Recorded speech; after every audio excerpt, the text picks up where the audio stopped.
என் அன்புக்குரியவர்களே, ஆவியானவர் நீங்க ரட்சிக்கப்பட்ட பிறகு உங்களுக்குள்ள வரல. ஆவியானவர் வந்தனால தான் நீங்க ரட்சிக்கப்பட்டீங்க. ஸோ அப்போ அதுக்கு முன்னாடி இருக்கிற ஆவியானவருடைய அசைவாடுதலுக்கும் அதற்கு பின்பாக இருக்கிற அசைவாடுதலுக்கு வித்தியாசம் என்னன்னா, நீங்கள் ரட்சிக்கப்படுவதற்கு முன்பாக ஆவியானவர் உங்கள் மேல் அசைவாடி கொண்டிருந்தார். உங்க மேல பூமியானது ஒழுங்கின்மை வெறுமையா இருந்தப்ப மேல அப்படி அசைவாடினானா, அப்படியே அடை காத்து கொண்டிருந்தார். மூலமொழி சொல்லுது, அப்படியே அடகாத்துக்கிட்டே இருப்பார். அவர் வெறுமை, இருள், ஒழுங்கின்மை எல்லா இடத்துலையுமே அசைவாடிக்கிட்டு இருந்தாராம். அவர் மட்டும் அசைவாடலைன்னு வச்சுக்கோங்க, தப்பா எடுத்துக்கிறாங்க. ஆதியாம் 1 பிதா பேசின எதுவுமே அங்கே என்ன செஞ்சிருக்காது, நடந்திருக்கிறாரு. அவர் மாட்டினது அழகான பல்பு தான், ஆனால் சப்ளை இல்லைன்னா பல்பு வாங்கியிருக்கோன்ற மாதிரி வார்த்தை எப்போ தெரியுமா வேலை பார்க்கும்? ஆவியானவர் உங்களுக்குள் கிரியை செய்யும் போது தான். ரட்சிக்கப்படுவதற்கு முன்பாக ஆவியானவர் மேலே அசைவாடுகிறார். ரட்சிக்கப்பட்டு அபிஷேகம் பெற்ற பிறகு ஆவியானவர் உள்ளே வந்து உங்களை இயக்குகிறார். இயேசுக்கு பிறக்கும் போதே பரிசுத்த ஆவியினால் தான் பிறந்தாரு. ஆனா 30 வயசுல அபிஷேகம் பண்ணப்பட்டார். ஏற்கனவே அபிஷேகத்தான அவர் பிறந்தாரு. அப்ப இருந்த பரிசுத்த ஆவியினர் வேலைக்கும் யோர்தான் நதி கரையில் இருந்த பரிசுத்த ஆவியினர் வேலைக்கு என்னன்னா, அதுக்கு முன்னாடி அவர் பரிசுத்த ஆவி வந்து பைபிள் கபிரியல் சொல்றான், பரிசுத்த ஆவியானவர் உன்மேல், எல்லாம் சொல்லுங்க, உன்மேல் நிழலிடுவார். கை தட்டுவது அவருக்கு. அபிஷேகம் பெற்ற பிறகு பைபிள் சொல்லுது, பரிசுத்த ஆவியானவர் அவரை உள்ளுக்குள்ளிருந்து ஏவ துவங்கினார். கை தட்டுவது, ஆமென், ஏவினார். கையை தட்டே. அப்போஸ்தலர் பைபிள் கிடையாது. பைபிள் இருந்தாலும் வாசிக்க தெரியாது, அது வேற விஷயம். அதனாலதான் வாசிக்க தெரியாதவனுக்கு எதுக்கு பைபிள் அப்படி யோசிச்சுட்டாரு. ஆனா அவங்க ஒரு பிரசங்கம் பண்ணாங்கன்னா 3000 பேர் 5000 பேர் ஓடி வந்து, ஐயா நாங்கள் ரட்சிக்கப்படுவதற்கு நாங்கள் என்ன செய்ய வேண்டும், நாங்கள் என்ன செய்ய வேண்டும். அவன் வார்த்தை அப்ப பைபிளே கிடையாது. அப்ப எதை பிரசங்கம் பண்ணியிருப்பாங்க? அப்ப அவர்களுடைய வாழ்க்கையிலே பிரசங்கத்திலே ஆவியானுடைய அசைவாடுதலுக்கு அங்கு வேலை கொடுக்கப்பட்டிருந்தது. அசைவாடுதல் அதிக முக்கியத்துவம் கொடுக்கப்பட்டது. ஒரு பெரிய பிரியாணி மாஸ்டர் வராரு, நான் கூட்டு வரேன், எனக்கு நல்ல பிரியாணி கிண்டுங்க. உலகத்தில் எவ்வளோ பெரிய பிரியாணி மாஸ்டர், அடுப்பை மட்டும் நீங்கள் பற்ற வைக்கக்கூடாது அப்படின்னா, இன்னைக்கு அப்படி பிரியாணி மாஸ்டர் தான் இருக்கிறாங்க. நமக்கு தேவை அடுக்கி வைக்கப்பட்ட விறகுகள் அல்ல, 7 பாயிண்ட் 8 பாயிண்ட் அடியில் பற்ற வைக்கிற நெருப்பே காரியமாக. ஆமென். பற்ற வைக்கப்படாத அடுப்பு மேல பிரியாணி கிண்டாலும் வேஸ்ட். ஆனா பத்த வச்ச அடுப்புல ரசம் வச்சா கூட டேஸ்ட். என்ன சொல்ல வரேன், என்னென்னமோ ஸ்பைசஸ் போட்டு அதை போட்டு வந்து பட்டை கிராம்பு ஏலக்காய் அது இதுன்னு போட்டு எல்லாத்தையும் செஞ்சு அடுப்பு பற்ற வைக்காம இருக்கிறதுக்கு எங்களுக்கு அவ்வளவு டெக்கரேட்டட் வேர்ட்ஸு ரெஃபரன்ஸு க்ரீக்லாம் தெரியாது சார். ஆனால் நாங்கள் சிம்பிளாக ரசம் வைப்போம். ஆனால் ஆவியானவர் எங்கள் கூட இருக்கிறதுனால அடுப்பை பற்ற வச்சுக்கிறதுனால என்ன வேலை பார்த்தாலும் அவன் பாருங்க ரூமை போட்டு உட்காந்து பேசி யோசிப்பான், இப்படி பண்ணிடலாமா, அப்படி பண்ணிடலாமா, இப்படி பண்ணுமா, இந்த பக்கம் போடியா ஒரு வீடியோ வையா, அந்த பக்கம் வையா, இல்லை அந்த பக்கம் போனால் அங்கிட்டு ஒன்று வையா, இங்கிட்டு ஒன்று வையா, எல்லா பக்கம் வெடி வச்சிருப்பான். கர்த்தர் நேரம் ஹெலிகாப்டர் வந்து உங்களை உட்கார வச்சு அப்படியே மேலே ஜன்னல் வேற பக்கம் வச்சுட்டு போயிடுவார். நல்லா கவனிங்க, சிம்சோன் தூங்கிட்டு இருக்கும்போது கையில் இருக்க கட்டினாயலாம், அவனுக்கு எதையோ கொடுத்து தூங்க வச்சிட்டாங்க. நல்லா கிருன்னு தூங்கிட்டு இருக்காப்புல. தூங்கிட்டு இருக்கும்போது கெட்டிட்டாங்க, உடம்பு ஃபுல்லாக கெட்டி, அங்கிட்டு இல்லடா இங்கிட்டு இல்லடா. தமிழ் படத்தில் ஒரு வில்லை அடியாட்கள் மாதிரி முடியல அவளை வச்சவன்லாம் வந்து இவ்வளோ அடியாட்கள் வந்து கையை காலை இருக்க கட்டியா, கட்டிட்டியா, அந்த கால் பக்கம் லைட்டு இது இருக்கு பாரு, அதை இருக்க கட்டியா சார், விரல கூட அசைக்க முடியாது சார். அப்படியே போய் கட்டிட்டு எந்திரிக்கிற மாதிரி இருக்கேன்னு உடம்பு ஒளிஞ்சு இப்படியே பார்க்குறாங்க. அவன் அப்படியே முடிக்கிறான், சிங்கம் எந்திரிக்குது, கை தட்டுக்கு உதவருக்கு. ஆமென். எந்திரிச்சோன்னு பார்க்குறான், கையை கட்டியிருக்கிறாங்கல்ல. உடனே கொஞ்ச நேரத்தில் பைபிள் சொல்லுது, ஆவியானவர் அவன் மீது இறங்கினபடியா. ஆமென். கர்த்தருடைய சமூகத்திலிருந்து ஒரு காற்று புறப்பட்டு அவர்களுக்கு தேவையானதை அள்ளிக்கொண்டு உண்டு தட்டியது. அதே காற்றாகிய பரிசுத்த ஆவியானவர் உங்கள் வாழ்க்கையிலும் இருக்கிறபடியினால் அன்றைக்கு அந்த காற்று ஆசீர்வாதங்களை அடித்து கொண்டு வந்த காற்று உங்கள் வாழ்க்கையிலும் ஆசீர்வாதங்களை அடித்து கொண்டு வந்து உங்கள் வாழ்க்கையிலே உங்கள் குடும்பத்தை சுற்றி இறக்கிவிடும்.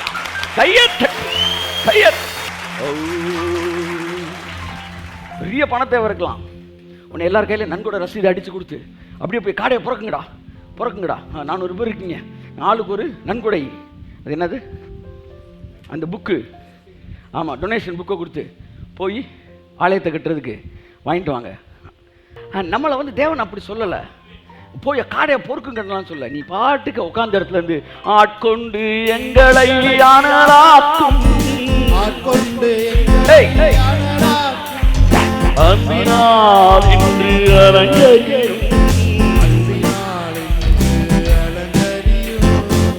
பாடிட்டு அப்படியே கதவை திறந்து வெளியே வரீங்க, அப்படியே காடையா கொட்டி கிடக்கும்.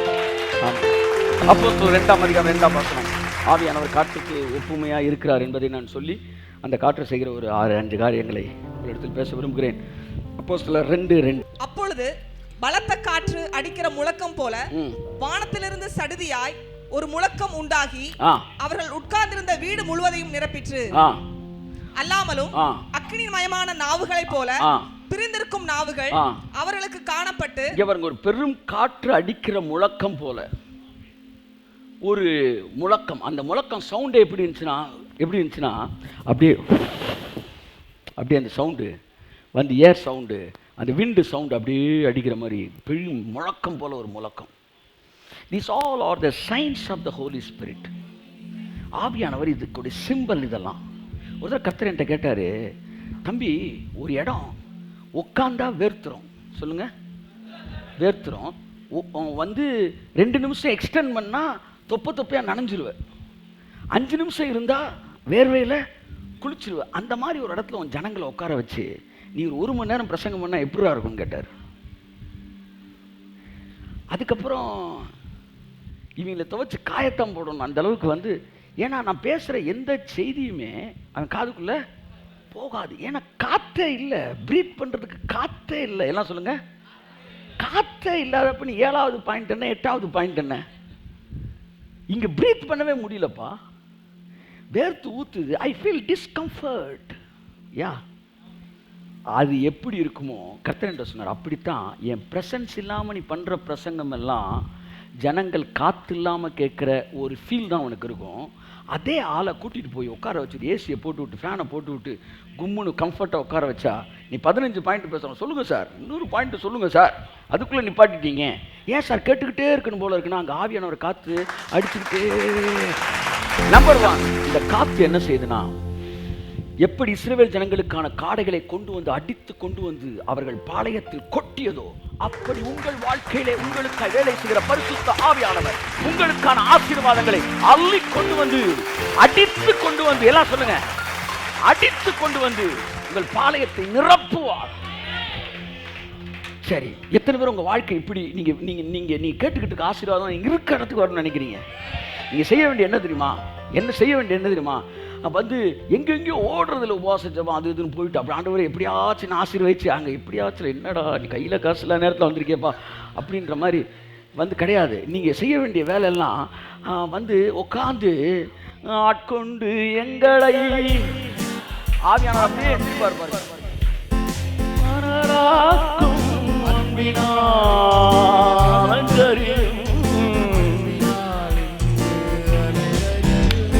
எத்தனை பேர் விசுவாசிக்கிறீங்க இப்ப பாடுன பாட்டுக்கே உங்க வீடுகள்ல உங்க மேல ஆவியானுடைய ஆசீர்வாதங்களை அள்ளி கொண்டு வந்திருக்கிறார்?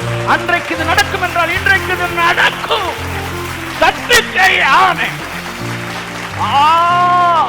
ஒரு சபை மாத்திரம் ஆவியானவருக்கு முக்கியத்துவம் கொடுக்கும் என்றால் அலங்கார வார்த்தைகளுக்கும் எபிரேய கிரேக்க வார்த்தைகளுக்கும் அப்படி இப்படின்னு மூல மொழிபெயர்ப்பு அந்த மொழிபெயர்ப்பு இதுக்கெல்லாம் கொடுக்கிறது நல்லது.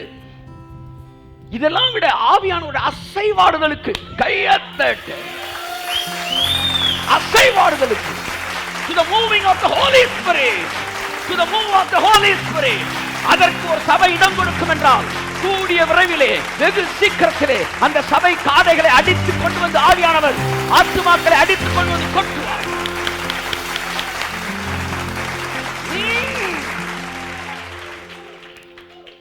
அதான் புதிய ஏற்பாட்டில் சொல்லுது, ரட்சிக்கப்படுகிறவர்களை அனுதினமும் கர்த்தர் சபையிலே கொண்டு சேர்த்து கொண்டு வந்தார். அப்ப அடிச்சுட்டு வர்றது யாரு? அவருக்கு இடம் கொடுங்க, அவருக்கு இடம் கொடுங்க, அவருக்கு இடம் கொடுங்க. ஆவியானவர் அசைவாரது இல்லாட்டி ஊழியக்காரர்கள் சொல்கிறேன், அந்த செய்தி எவ்வளவு அழகாக டெக்கரேட்டடா இருந்தாலும் தொடாதீங்க. எவ்வளவு விஸ்டம்ன்ற பேர்ல்ஸ் அதில் இருந்தாலும் அது தேவையில்லை. பேர்ல்ஸ், ஜெம்ஸ், இதெல்லாம் வந்து அந்த முத்துக்களை நீ என்ன புதைச்சாலும் வளராது. முத்து தான் தேவையானது. முத்துக்கள் அல்ல, தேவையானது விதைகள். ஏனென்றால் முத்துல இல்லாத ஒன்று விதையில் இருக்காது. என்னவென்றால் ஜீவன் உள்ளே இருக்கிறது. ஆவியானவர் கொடுக்கிற செய்திகள் ஜீவனுள்ள செய்தியாயிருக்கும். அது மிக சாதாரணமான எளிமையான செய்தியாயிருக்கும். ஆனால் உள்ளே அது ஏதோ ஒன்று எனக்குள் செய்யும். The world needs such a blessed messages. ஒன்று வரும்னா 1,00,000 வரும்ன்றேன் நான். ஒரு காடை வரும்னா 1,00,000 காடை. ஆமென். So Holy Spirit நம்பர் 1 அவரோட வேலை நீங்கள் இருக்கிற இடத்துக்கு பிளெஸிங்கை கொண்டு வருது. அதை நம்புங்க, அதை விசுவாசிங்க. அந்த சத்தியத்தை நீங்கள், அந்த கிருபையை நீங்கள் சத்தியத்தின்படி அறிந்து கொண்ட நாள் முதல் அது உங்களுக்கு வேலை செய்யும். இன்னைக்கு தெரிஞ்சுக்கிட்டீங்களே, இன்னையிலேருந்து நீங்கள் பாருங்கள், இருக்கிற இடத்துக்கு உங்களுக்கு ஆசீர்வாதம் வரும். நம்பர் 1 அது உங்கள் ஆசீர்வாதங்களை அடித்து கொண்டு வந்து உங்களுக்கு நீங்கள் போகிற இடமெல்லாம் கொட்டுது. நம்பர் 2 இந்த காற்று உங்கள் மேலே வீசிக்கிட்டே இருக்கும்போது, எல்லாம் சொல்லுங்கள், வீசிக்கிட்டே இருக்கும்போது எது சித்தம் இல்லைன்றது உங்களுக்கு டக்குன்னு தெரிஞ்சிடும். நீங்கள் எங்கே சித்தம் இல்லாத ஒரு இடத்துல நிற்கும்போது அந்த காற்று அடிக்காது. அந்த மூச்சு என்ன செய்யும்? ஒரு மாதிரி டிஸ்கம்ஃபர்ட்டாக இருக்குல்ல, காற்றே இல்லைல்ல, அப்போ ஏதோ சித்தம் இல்லாத இடத்துக்கு வந்திருக்கிறோம். இந்த ஹோலி ஸ்பிரிட், த சிம்பிள் விண்டு, இது என்ன செய்யும்னா உங்களை வந்து அந்த கம்ஃபர்ட் டிஸ்கம்ஃபர்ட் அப்படின்ற ஃபீலை அதை ரெண்டையும் காட்டி கொடுக்குறதுக்கு தான் இந்த காற்று. சரியா? ஃபேன் ஆஃப் பண்ணிட்டு கொஞ்ச நேரம் அப்படியே உட்காருங்க. ஃபேன்னா என்னன்னு அப்புறம் தெரியும், காற்றுனா என்னன்னு தெரியும். அப்படியே டிஸ்கம்ஃபர்ட்டாக ஃபீல் பண்ணுறீங்களே, இப்போ ஃபேனை போட்டவொன்னே கம்ஃபர்ட்டாக ஃபீல் பண்ணுறீங்க. அப்போ ஆவியானவரோடு நடந்து பழகினவனுக்கு அவர் இல்லாட்டி ஒரு மாதிரி டிஸ்கம்ஃபர்ட்டாக இருக்கும். அவன் கோடிக்கணக்கில் ப்ராஜெக்டை பேசிகிட்டு இருப்பான். இல்லை, ஏதோ ஒரு நோட்டு ஃபால்ஸ் நோட்டாக இருக்கு, ஏதோ மிஸ் ஆகுது அப்படின்னு தோணும். அதுதான் காற்று வீசலை. ஹல்லேலூயா, ஆமென். காற்று வீசுது தேசத்தின் மேலே. ஓகே. ஸோ என் அன்புக்குரியவர்களே, so the wind. Number 2, it indicates R it instructs you, it makes you feel the difference between the will of God and outside of God's will. ரெண்டுக்கு இடையில் இருக்கிற வித்தியாசத்தை உங்களை உணர வைக்கும். காற்றே இல்லாமல் வாழ்ந்தவனுக்கு என்ன தெரியும்? அப்போ ஒரு ராஜ்யம், நல்ல ராஜ்யம்னா மொத்தம் என்ன தெரியுமா? அங்கே அடிக்கிற காற்று. நான் சொன்னேன்ல, இப்போ யூகேவே யூஎஸ்ஏ போனீங்கன்னா வெயில் அடிச்சுக்கிட்டு தான் இருக்கும், ஆனால் ஒரு காற்று அடிக்கும் பாருங்க, சில்லுன்னு. அது அடித்த உடனே அந்த வெயிலே தெரியாது. அந்த ராஜ்யத்துக்கு போகணுன்னே ஒரு ஆசை வருதுன்னா அப்படியே அந்த ராஜ்யத்தில் அந்த காற்று இருக்கும். அப்படி தான் தேவனுடைய ராஜ்யத்தில் நீங்கள் இருக்கும்போது அந்த காற்று, பரிசுத்த ஆவியானவர்ங்கிற காற்று, தேசத்தின் மேலே ஆவியானவர் வந்து விட்டாரே. சொல்லுங்க, காற்று வீசுதே, தேசத்தின் மேலே ஆவியானவர் வந்து விட்டாரே. எல்லோரும் பாடுங்கள், போடுங்கள்,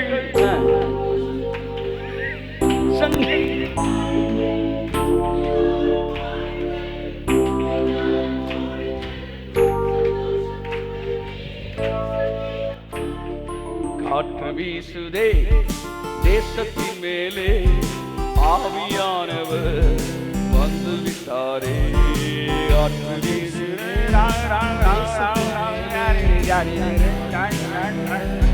வந்து விட்டாரே. ஒன்று உங்களுக்கு சித்தத்தை உணர வைக்கிறது. It shows the difference between God's will and outside of God's will. ஒன்று. ரெண்டாவது, உங்க ஆசீர்வாதங்களை அடிச்சிட்டு வருது. எல்லாம் சொல்லுங்க. இந்த காத்துல கீழ்காத்துன்னு ஒன்று இருக்கு, மேல் காத்துன்னு ஒன்று இருக்கு. எல்லாம் சொல்லுங்க. இந்த கீழ்காத்து என்ன செய்யும்? அடிச்சுட்டு வரும். இந்த மேல் காத்து என்ன செய்யும்? அடிச்சுட்டு போகும். உங்க வாழ்க்கையில எதெல்லாம் சாபம், பிரச்சனை வந்து வியாதின்னு உங்களை பிடிச்சு தொத்திக்கிட்டு இருக்கோம், அம்புட்டு இந்த காத்து அடிச்சு வெளியே. ஆமென். வாசிப்போம். யாத்திராகமம் 10ஆம் அதிகாரம் 14ஆம் வசனம். பரிசுத்த ஆவியானவர் என்கிற காற்று உங்கள் வாழ்க்கையின் ஆசீர்வாதங்களை பட்சித்து போடுகிற வெட்டுக்கிளிகளை அடித்து அந்த சாபங்களை உங்கள் வாழ்க்கையின் எல்களை விட்டு துரத்தி போட்டுவிடும். ஆமென். Thank you Lord. வாசிப்போம். வெட்டுக்கிளிகள் எகிப்து தேசம் எங்கும் பரம்பி எகிப்தின் எல்லையில் எங்கும் மிகவும் ஏராளமாய் இறங்கிற்று. அப்படிப்பட்ட வெட்டுக்கிளிகள் அதற்கு முன் இருந்ததும் இல்லை, அதற்கு பின் இருப்பதும் இல்லை. நெகட்டிவ் விஷயங்கள். அங்க வந்தது காடை. எல்லாம் சொல்லுங்க, காடையை கொண்டு வருது இந்த காத்து. சொல்லுங்க.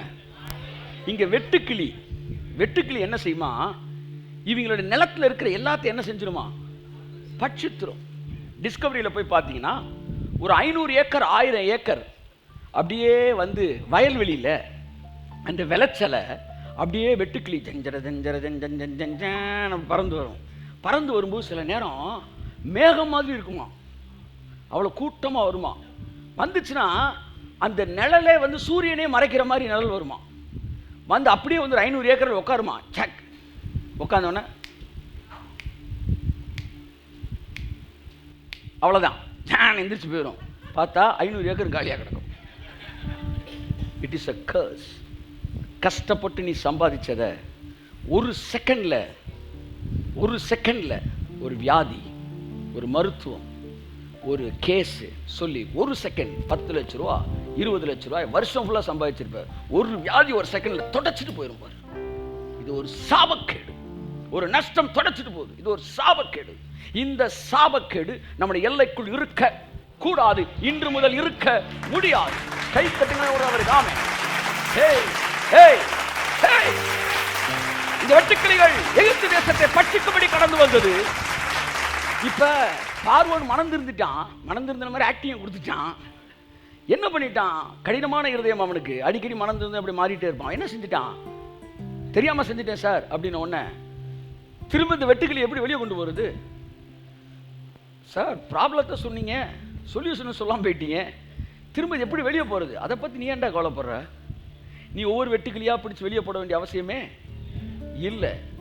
ஸோ இந்த காற்று என்ன செஞ்சு ஃபுல்லாக அப்படியே வந்து அரிச்சிருச்சு. ஏரியா ஃபுல்லாக வந்து இந்த வெட்டுக்கிளி அரிச்ச உடனே என்ன நடந்துச்சு? வாசிங்க. அடுத்து அவைகள் பூமியின் முகம் முழுதையும் மூடிற்று. பூமியவே மூடிடுச்சான். தேசம் அவைகளால் அந்தகாரப்பட்டது. தேசமே அந்தகாரப்பட்டது.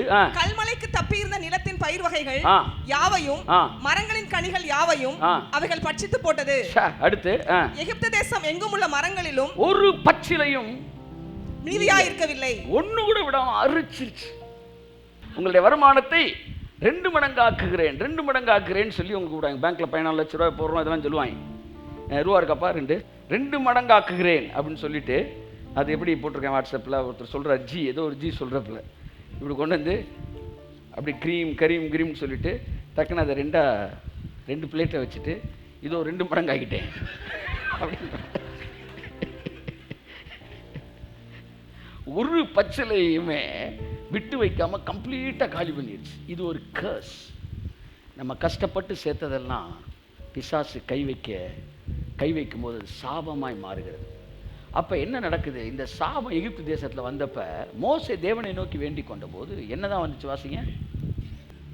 அப்பொழுது பார்வோன் மோசேயையும் ஆரோனையும் தீவிரமாய் அழைப்பித்து, உங்கள் தேவனாகிய கர்த்தருக்கும் உங்களுக்கும் விரோதமாக பாவம் செய்தேன். இந்த ஒரு முறை மாத்திரம் நீ என் பாவத்தை மன்னிக்க வேண்டும். உங்கள் தேவனாகிய கர்த்தர் 19 பேர். அப்பொழுது கர்த்தர் மகா பலத்த மேல்காற்று கையத்தட்டு முதலில் அடித்தது கீழ்காற்று தானே, இப்பொழுது அடிப்பது தானே. இந்த காற்று என்ன செய்யும்னா உங்க சைட்ல இருந்து அடிக்கும். நீங்க பாட்டு உட்காந்துருந்தா போதும், விடாம பிடிச்சிட்டு இருக்கும். பார்த்தீங்களா அந்த காற்றுலாம், அந்த வட்டுக்கிளி இதெல்லாம் போக மாட்டேங்க. அம்புட்டை அடிச்சு அந்த காற்று மேல் காற்று என்ன செஞ்சான்? அது வெட்டுக்கிளிகளை அடித்து கொண்டு போய் செங்கடலிலே போட்டது. கை தட்டுங்க. கரெக்டா செங்கடல்லாம் போகுது. ஏன்னா அதுதான் ரெட் சீ. இயேசுவின் ரத்தத்துக்கு அது சிம்பிள். ஆமா, கிரைஸ்டுக்கான சிம்பிள்ஸ் வேற, ஹோலி ஸ்பிரிட்டுக்கான சிம்பிள்ஸ் வேற. இது கிரைஸ்டுக்கான சிம்பிள். இதுக்குள்ள தான் ஞானஸ்தானம் போடுறான், இயேசுவின் ரத்தத்துக்குள்ள கழுவ போடுறாங்க. கரெக்டா கொண்டு போய் எங்க போடுது? கையை தட்டுங்க சார். செங்கடல்ல போடுது. இயேசுவின் ரத்தத்தினாலே என் பிள்ளையோட வாழ்க்கையில் இருக்கிற எல்லா சாபமும் இன்றோடு தீர்ந்து போனது என்று ஆவியானவர் அப்படியே அள்ளிட்டு போறார். கையை தட்டுங்க. ஆமென். உங்களுக்கு எதிரான சாபங்கள் எல்லாம் நீங்க இப்ப ஆவியானவருக்கு இடம் கொடுத்தீங்கன்னா, இப்போ உங்க சரீரத்தை தொத்திக்கிட்டு இருக்குல்ல இந்த சர்க்கரை வியாதி, இதெல்லாம் அடிச்சு தூக்கிட்டு போயிடும். கை தட்டுங்க. ஆவியானவருக்கு எவன் இடம் கொடுக்கிறானோ, தன்னுடைய வாழ்க்கையில தன்னுடைய ஊழியத்தை இடம் கொடுக்கிறானோ, அவனுடைய ஊழியம் மற்ற ஊழியங்களைப் போல் இருக்காது.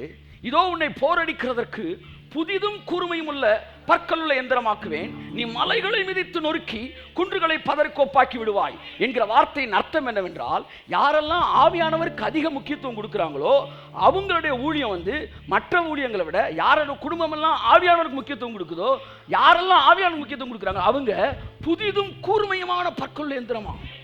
இது எப்படி சார் நீங்கள் அந்த வசனத்தை இதோட இணைக்கலாம் அப்படின்னா எனக்கே தெரியல. ஆனால் வாஸ்தப்படுறது தான் தெரிஞ்சு, ஆவியானவரோட மூவிங்க்கு இடம் கொடுக்கிறவன் தான் புது ஆயுதம், கூர்மையான ஆயுதம். மற்றவன் எல்லாம் என்ன ஆயுதம்? மழுங்கலான ஆயுதம். அதாவது உரிச்ச வாழைப்பழத்தை 9 வெட்டு வெட்டுற ஒரு கத்தியை வச்சுக்கிட்டு நீங்கள் எப்படி மரத்தை வெட்ட முடியும்? ஆனால் ஷார்ப்பான ஆயுதமாக இருந்தால் அவன் வந்து 9 நாள் ஃபாஸ்டிங்கில் வெட்டுறத நீ ஒரே நாள் அடிச்சு தவிடு போடுவான். வாசிங்க ஏசாயா 41:15 வாசிட்டு வாசிங்களேன். இதோ போரடிக்கிறதற்கு நான் உன்னை புதிதும் கூர்மையான பற்களுள்ள இயந்திரமாக்குகிறேன். சீக்கிரம் நீ மலைகளை மிதித்து நொறுக்கி குன்றுகளை பதருக்கு ஒப்பாக்கி விடுவாய். ஆமென். இங்க பாருங்க, யார் அந்த புதிதும் கூர்மையான ஆயுதம்? அடுத்த வசனம் சொல்லுது, நீ அவைகளை தூற்றுவாய். தூற்றுவாய்னா என்ன? அவன் விளங்காம பெற வெட்டி அந்த தூற்றுவாய் இல்லை. ஆமா, அப்படி தூற்றுவாய். நீ அப்படி தூக்கி தூக்கி விடுவ அப்படின்னு என்ன ஆகும்? இந்த இதை தூற்றுவாய் இல்லை, சொலவை தூட்டுறது. அப்படியே தூட்டும்போது அந்த காற்று என்ன செய்யும்?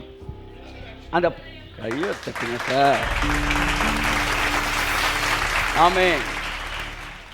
பதரை எல்லாம் அந்த காற்று அடிச்சுட்டு போகும். நீ அவைகளை தூற்றுவாய். அப்பொழுது காற்று அவைகளை கொண்டு போய் சுழல் காற்று அவைகளை பறக்கடிக்கும். கையை தட்டுங்க. ஆமென். வாசிமா, நீயோ கர்த்தருக்குள்ளே களி கூர்ந்து, நீ சண்டெல்லாம் போட்டுக்கிட்டு இருக்க மாட்ட.